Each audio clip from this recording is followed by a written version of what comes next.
శ్రీమాత్రే నమ. శ్రీ గురుభ్యో నమ. హరి ఓం. ఈరోజు చరిత్రలో అత్యంత విశేషమైనటువంటి రోజు. 500 సంవత్సరాల పోరాటంలో విజయం సాధించి రామ జన్మభూమిలో దివ్య భవ్య సుందరమైనటువంటి రామ మందిరం నిర్మించుకుని ఈరోజు రాముల వారి విగ్రహాన్ని అక్కడ ప్రతిష్ఠ చేస్తున్న సందర్భంగా హిందూ బంధువులందరికీ కూడా శుభాకాంక్షలు.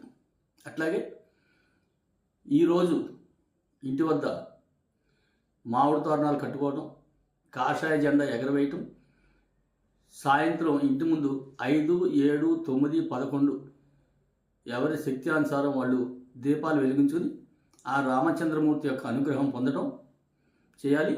దీనివల్ల సర్వకాల సర్వావస్థలందు కూడా ఆ శ్రీరామచంద్రమూర్తి యొక్క అనుగ్రహం ఉంటుంది. సుఖ సంతోషాలతో జీవనం సాగి